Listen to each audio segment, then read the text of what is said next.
What in the actual fuck was Mark Warner doing? What? My concern right now is that the Democratic Party is not ready. There are not enough John Ossoffs in that party. There are way too many Mark Warners in that party. They want to sit here and have these intellectual conversations about a particular piece of legislation that they've been working on because they want their legislation. Lord, they're legislators and they want their legislation. Your legislation ain't going to mean shit if we don't have a democracy, dumbass.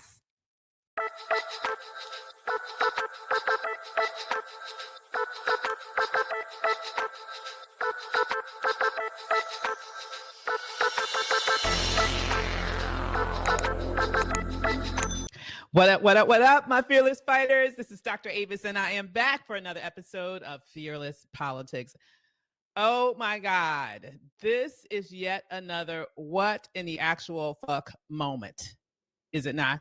I mean, did you see that train wreck of a White House address that we all were subjected to? Well, that many of us were subjected to. There are some of us like me who are apparently gluttons for punishment, so we were going to watch it. But I had to watch it so you didn't have to, okay? So we're not going to spend this episode rehashing the lies that Donald Trump spewed during his White House speech that made, in essence, election rigging claims around 2020 that have already been proven not to have anything to do with the actual results of the election. I'm not going to take part in the spreading of lies under the guise of reporting on the event. But what I will do is show you a clip from that speech that you need to be very concerned about, because it's not about past actions, it's about future actions. This speech really had no new information. It's no proof. His shenanigans has absolutely nothing to do with election interference, but it has everything to do with him trying to rig the next election because he knows he's about to get his ass mollywopped. It's the same sort of lies that we know this man does all the time. But what it does do is it sets up a pretext for him to take even more aggressive actions when it comes to trying to rig the midterm elections. And here's exactly how they plan to do it. Take a listen.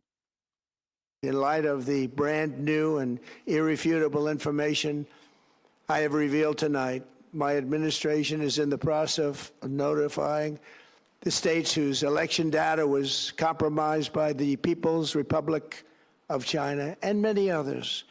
We will be working closely to mitigate any harm, and we're taking swift action to ensure that sensitive voter data is better protected so we can never be bought, we can never be hacked, and we can never watch a stolen election again.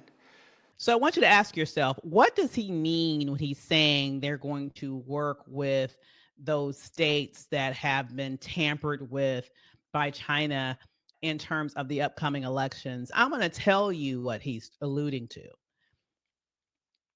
He's alluding to them having some pretext to go in there and do what they already did in Georgia. They want to go in there, but now they want to do it not just backwards facing. They want to do it forward facing. They want to go in there. They want to find a way to have access to the ballots, find a way to potentially even grab voting machines. They are going to do any and everything they can think of to sabotage elections in those states that they lost. That's exactly what this is about. This is a 5-alarm fire. And that's exactly why we need people to be asking tough questions about this so that we can cut them off at the pass on these actions, just like what John Ossoff did the other day. Take a listen. Are you aware that Director Gabbard was present at the Fulton County raid in Georgia earlier this year? You discussed that with me yesterday in your office.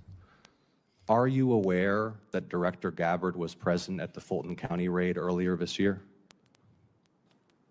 You brought it to my attention. What is going yesterday. on here? You've said at the beginning of this you have an obligation to be honest and you're forthright saying with the that- committee. no, I'm you're- asking a you're- very simple question. Are you Actually, no, aware that you're- Director you're Gabbard was asking present me- at the Fulton County raid earlier this year? Yes or no? Are you aware? I was. You won't answer that question either. I just said I was made aware of it by you yesterday.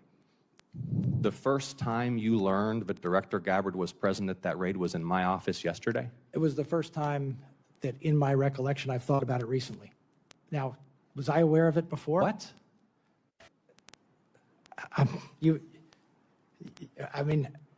You brought it to my attention yesterday. Okay. I had not. So thought, you had not known I had until... not. I had not thought about it until you brought it to my attention yesterday. Your answers lack credibility. Your testimony lacks credibility. You're being evasive and you're not being candid or forthright. And everybody across the country is going to watch this and know that. Are you aware that former Director Gabbard testified that her presence at the raid was, quote, requested by the president?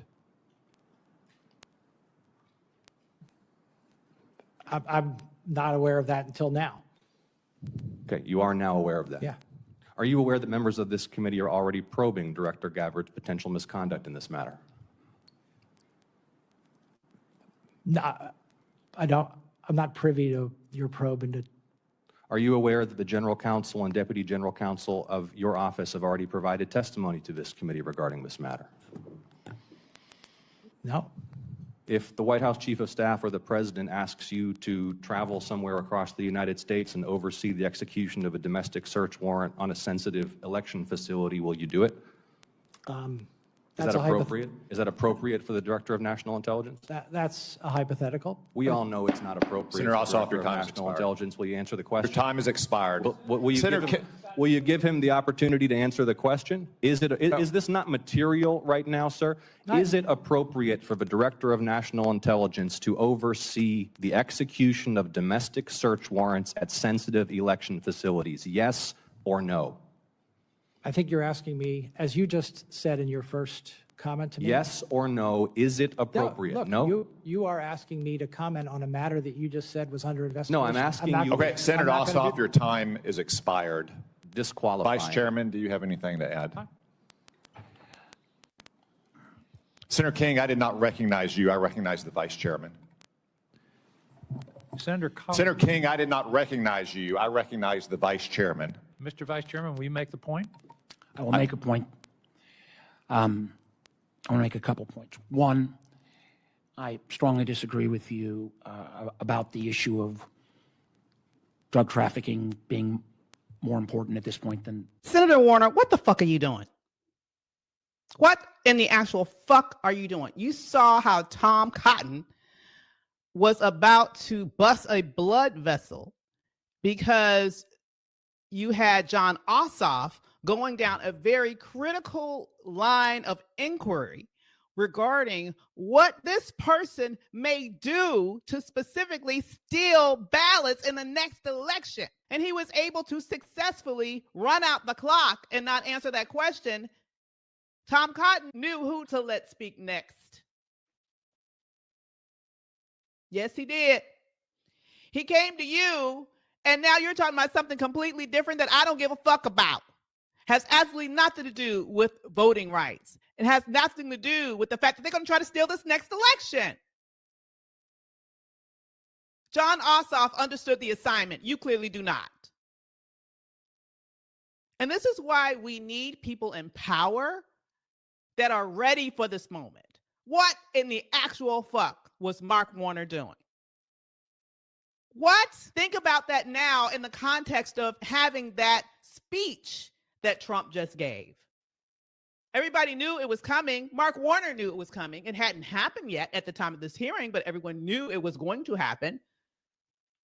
There were reports about what the contents were going to be about. And you are sitting here fucking around talking about a completely different topic instead of carrying on the line of questioning that Ossoff was going down around protecting our freaking elections. My concern right now is that the Democratic Party is not ready. There are not enough John Ossoffs in that party. There are way too many Mark Warners in that party. They want to sit here and have these intellectual conversations about a particular piece of legislation that they've been working on because they want their legislation. Lord, their legislators and they want their legislation. Your legislation ain't going to mean shit if we don't have a democracy, dumbass. What are you doing?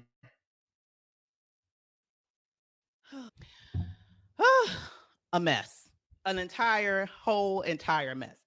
So I don't know about you, but I kind of remember something happening, something very strange and unusual happening in the last election. Do you remember this? You got to get out and vote. In 4 years, you don't have to vote again. We'll have it fixed so good you're not going to have to vote. Say what? Do you remember that? He actually said the quiet part out loud, right? Just vote for me this one last time and you won't have to vote anymore. I have a sneaking suspicion. We all know about Project 2025. That is something that was very bold, that was very public, that was there for the world to see. Anyone could download it and read it. And if you remember that, then you probably also remember this. We are in the process of the Second American Revolution, which will remain bloodless if the left allows it to be. Hear me when I tell you those two things are connected.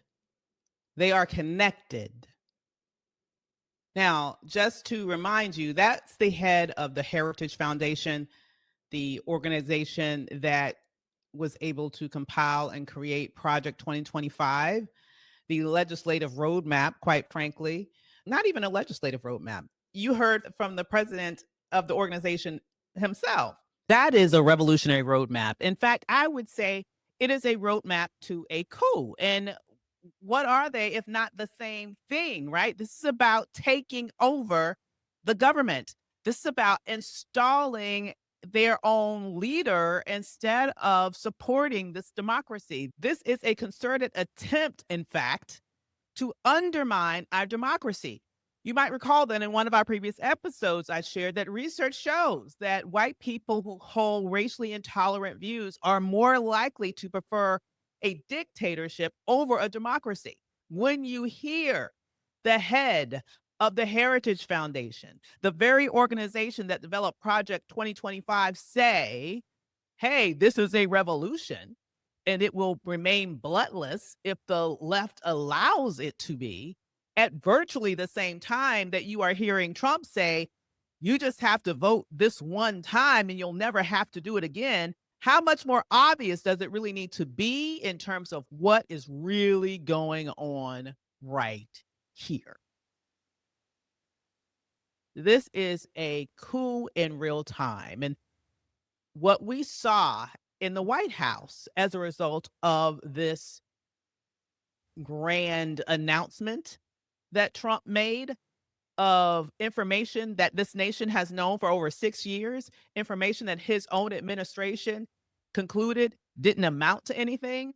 All this is a ruse for him to be able to put the pedal on the metal in terms of their pre-existing plans to have an internal coup, unlike the external coup that they attempted on January 6th.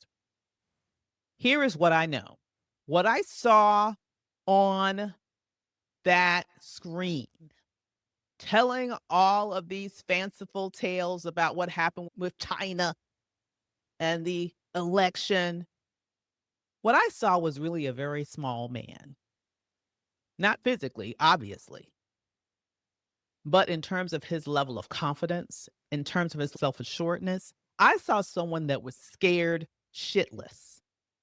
Clearly, he understands that they are well on their way of losing the midterms resoundingly. And of course they are, because just look at the statistics.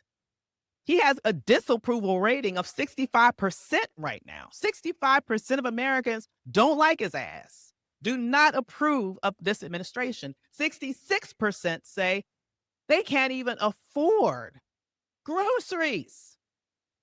Groceries are unaffordable to them. Now, what I find especially strange is that 66% say groceries are unaffordable, while at the same time, 65% disapprove of them.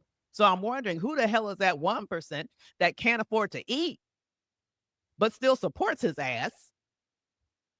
Now, you're a super duper cult member if that is you, dumbass. But for most people, the writing is on the wall. Here we are with an endless war that he's now created after coming in railing against endless wars. There's no end in sight of the unnecessary war that he has dragged us into in Iran. And as a result of that unnecessary war, we've had prices skyrocket everywhere from the gas tank to the grocery store and beyond. And so he is scared. He knows he's going to lose.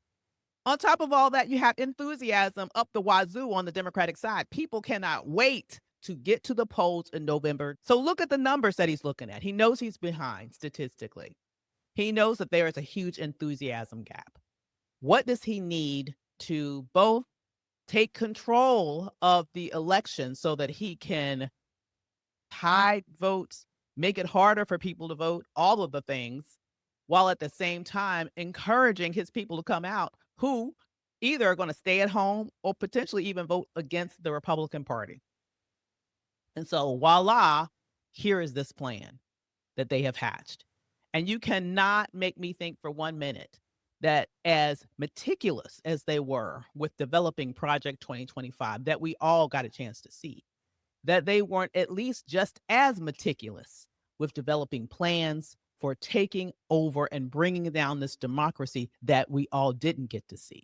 Because everything is coming together a little bit too well. See, he understands that the problem that he had the first time when he was in office is that he had too many people in places of authority who were not unapologetically on his team and who did not bend the knee to him. Instead, they prioritized you. They prioritize your voting rights. They prioritize this democracy. So he doesn't have people who will say no to him in this moment. He has been able to put in place his core protectors everywhere throughout his administration, but also in key states across this nation that he believes he can now activate. And if he can't activate them, he's going to intimidate them. You had the Department of Homeland Security come out today to say that they will arrest elected officials who do not play ball with them. What the hell is going on? This is a coup in action. Absolutely. And what I'm concerned about here is not just the midterms, as critical as the midterms are. What I'm also concerned about is 2028. The only reason why his ass left office last time is because he didn't have a choice. Under normal circumstances, after losing an election, if the president were to say, I'm not leaving, guess what? The military would go up in there and get his ass out. But now who do we have? Hexit. And now what has Hexit done? He has purged the Department of Defense of core key leaders, disproportionately Black, disproportionately women, not all though, but all unwilling to bend the knee and to be completely subservient to him and to Trump. And so they are getting rid of those people who would say no to implementing illegal orders. They are getting rid of those people who would say no to implementing martial law. And at a time in which he is creating and putting so much importance on having this ballroom / let's get real bunker, it makes me wonder, what are they planning, not just for the midterms in terms of rigging the midterm elections? What do they have planned for completely staying in power post 2028? He does not intend to go anywhere. Trust and believe he intends to stay. That said, he still wants to play the game of trying to scare at least his little 30% of the public into believing that big bad China is trying to steal elections and stole the election away from him. Well, if you're interested in learning about stealing elections, then maybe you ought to take a look at this. Russia, if you're listening, I hope you're able to find the 30,000 emails that are missing. I think you will probably be rewarded mightily by our press. Remember that? Russia, are you listening? Clearly, during his initial presidential campaign, he was speaking directly to Russia. And Russia listened, okay? They listened. After that, guess what? These emails suddenly appeared, and all of a sudden, the media was completely fixated on those emails, those emails, those emails, but those emails, but those emails. I wonder what they're thinking right now. That in essence, he's threatening everything. He's threatening to take away the FCC licenses of the media companies that did not show his speech. He's sending FBI officers to journalists' houses to intimidate them. But those emails. So if you really want to look into collusion, then maybe you want to look into what happened between him and Russia. But wait a minute. Somebody already did that. I wonder who that was. Remember this guy? Robert Mueller. So this happened more recently. You remember when Robert Mueller died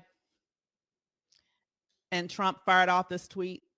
Now, before I mention this tweet in particular, I just have to say, we all know that Lindsey Graham is busting hell wide open right now. I'm not going to shed one tear for a warmonger whose actions has led to the deaths of thousands of people. Thousands. So if you expect me to shed one tear about Lindsey Graham, you're going to have a long ass wait because it's never coming from me. All right. But I find it very interesting that those people who want people like me to say something nice about Lindsey Graham, particularly Trump supporters who are shocked and appalled that I actually had the nerve to say Lindsey Graham is busting hell wide open right now. And I fail to see how that is inaccurate. I'm sure he's there probably with, unless I see real proof of life, he's probably there with Mitch McConnell as we speak. That said, those folks had no problem with this tweet. This tweet that Trump sent out right after Robert Mueller's death, in which he said specifically, Robert Mueller just died. Good. I'm glad he's dead. He can no longer hurt innocent people. President Donald J. Trump. Oh my God, that's President Donald J. Trump. Now, why was he mad at Robert Mueller again? Do you happen to remember why he would send a tweet out like this? Like, why would he be mad at Robert Mueller? Might it have anything to do with the Mueller report? Do you recall the Mueller report? It was a report that was made after he won in 2016, in which our intelligence agency, which is why he still has this ire towards our intelligence agencies. It was operation number one in his second administration to basically gut out our intelligence agencies and get rid of career agents who have decades, if not hundreds of years collectively of experience that they have used to protect this nation for generations. One of the first things that he does is put his unqualified pigeons in those spaces who then gut out those agencies just to put in more unqualified individuals that are in alignment with Trump's ideology. The reason why he did all of that is because when we actually had people in our intelligence agencies who knew what the hell they were doing, they understood that Russia was actually meddling in our 2016 elections. And of course, he didn't say anything about that in his speech from the White House. Absolutely not. So much so that Mueller produced a report around it. And not only did this report say that Russia was meddling in our elections, this report said specifically there was both Russian interference in the 2016 election and possible coordination with the Trump campaign. Hello. This report actually pointed towards coordination between the Trump campaign and the Russian government that led to him getting into office in 2016. It laid out specifically roughly 10 different episodes of potential obstruction of justice by Donald Trump. And even though it did that, Robert Mueller pulled back. He declined to exonerate him, but he failed to in any way seek to prosecute him. And you might recall a lot of this has to do with this sort of unspoken rule, supposedly, that there is at the FBI, that the FBI can't bring charges against the sitting president. And now we're in this situation where the Supreme Court has made this situation even worse. The Supreme Court has basically told Donald Trump, there is nothing you can't do. The Supreme Court has basically told Donald Trump with this latest decision that civil service protections no longer exist. You can fire whoever you want to fire, which ironically led to him in a week's time or less firing the entire Federal Election Commission. So if you are worried about problems with the elections, why are you firing the bipartisan Federal Election Commission? Each and every person on there. It's because you're getting ready to rig the elections. Everybody can see it, or you're going to try. But I want you to remember that this man who is going to all of these great extremes to claim that China somehow rigged the election so that Joe Biden won in 2020 instead of him, I want you to recall what actually happened in 2020. This man is a liar. If anybody was trying to rig the elections in 2020, it was one Donald J. Trump. Listen to this. So, look, all I want to do is this. I just want to find 11,780 votes, which is one more than we have, because we won the state. And so that was Donald Trump speaking to the Secretary of State of Georgia after he lost the election, trying to get the Secretary of State to find for him 11,000 votes plus the number of votes that he would need in order to be able to win that election by at least one vote. How convenient. How convenient. Now, mind you, that was a Republican Secretary of State. And thank goodness he had more of an allegiance to this nation than he did to dumbass Donald Trump. And he told his ass no. Here's my concern. Trump has stacked Georgia with his minions now. Would they have the same level of character to do the same? Here's the point. The only person that has a history of seemingly collaborating with a foreign entity is one Donald J. Trump. The only person that has a history of actually trying to rig elections by trying to make votes appear out of thin air after he has lost is one Donald J. Trump. You might recall that after 2020, Trump's team of unscrupulous lawyers filed dozens of cases, well over 60 cases across the nation challenging the election results, and they lost over and over and over again, well over 60 cases around this nation, because though they can make allegations like he made in the White House, when it comes to actually providing proof, they can't. And you know why they couldn't provide proof? It's because they were lying.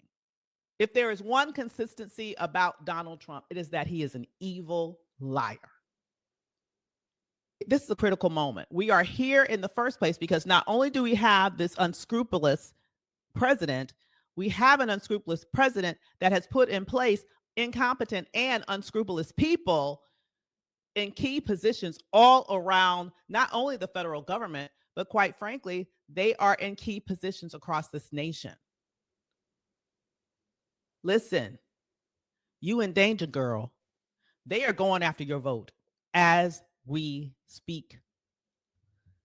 The whole reason why this scheme came out, according to a report by MS Now, It's because the interim director of intelligence, who was put there as someone who has zero experience in intelligence. I will tell you, this anti-DEI administration has the most unqualified people throughout their cabinet of any presidential administration in history.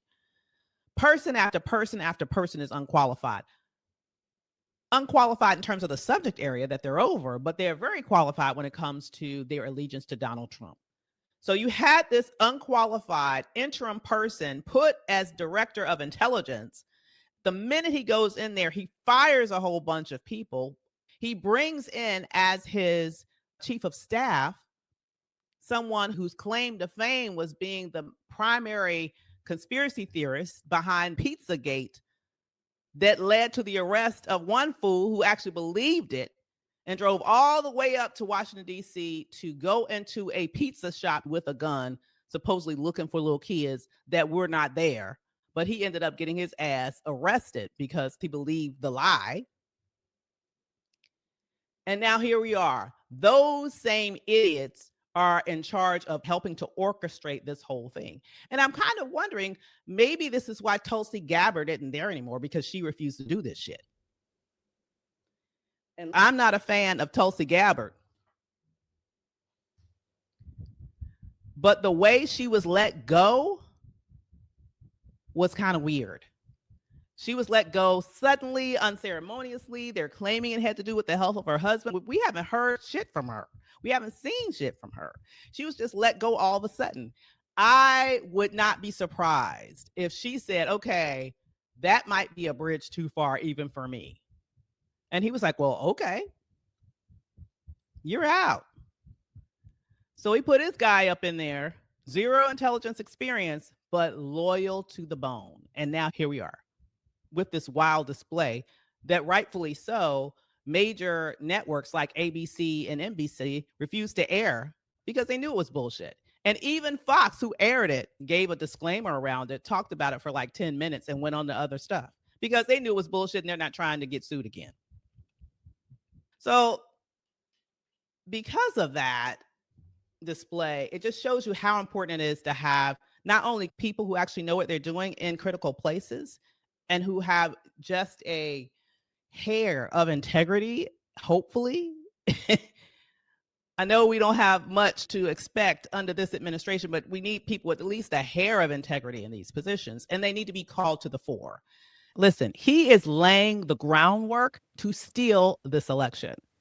One other point that he made in his speech that we need to be concerned about is he used this as a pretext to once again push his Sabotage America Act, which he calls the Save America Act, but which I call the Sabotage America Act, because that's exactly what this is all about. This is about taking away your right to vote. And he incorrectly characterized this as you just need to show voter ID. Hail to the no. As we've explained infinitum on this podcast, if you are a married woman, kiss your right to vote goodbye, because according to this act, your name on your birth certificate needs to match your ID. And if you change your name after you got married, too bad. They don't match. You can't prove you're a citizen. If you are someone who you may even have those matching, or you're not a woman and your name never changed, but you don't have a passport, good luck. You can't prove you're a citizen unless you get your original birth certificate. Do you even know where your original birth certificate is? These are just a few of the things that are wrong about the Sabotage America Act. Also, because quite frankly, they understand that they don't have the infrastructure. After spending over a year now just gutting the federal workforce, they don't have the staff to be able to support a massive influx of applications for passports between now and Election Day. So one last thing, he ended his speech with a focus on the Sabotage America Act with one more rousing request for Congress to pass the Sabotage America Act. And yes, it is the Sabotage America Act. He calls it the Save America Act, but I call it the Sabotage America Act because that's exactly what it's about. It's about sabotaging your right to vote. As we have talked about here over and over again on Fearless Politics, if you're a married woman, you likely will lose your right to vote. Your name on your birth certificate must match your name on your ID for you to be able to prove that you're a citizen under the Sabotage America Act. So good luck with that. If you are someone who never changed your name and, everything is kosher with that, but you don't have a passport, good luck with that. As is the case with most people in America who don't have a passport, because now you can't use that to prove your citizenship. If you are someone who your name is the same, you don't have a passport, but you don't know where your original birth certificate is, not your copy, but an original copy of your birth certificate, good luck finding that. I have absolutely no clue where mine is, and that's the category I think most people would fit in. Good luck with that. And this is a particular administration that has done everything that it can to largely eliminate the federal workforce. And so we do not have the staff to be able to handle a massive influx of passport requests, for example, between now and November. And so the whole point here is to sabotage your right to vote, to take it away. So we started this episode taking a little trip down memory lane and showing his video where he promised before he got into office this time that you only needed to vote for him this one last time. Only one last time, and then you'll never have to vote again. And you might recall that at that time, once again, you probably wondered why he said that. Now we know. He does not plan to leave. And so if there is one thing that we need to take away from this train wreck of a speech, this train wreck of just lie upon lie upon lie upon lie, it is this. The midterms cannot even be close. The lawyers need to be close by because they are going to try to steal votes. They are going to try to potentially even steal voting machines. They're going to do everything possible to undermine this election. We need to have people in play that will stand there as protectors, not only legal protectors, but physical protectors for voters.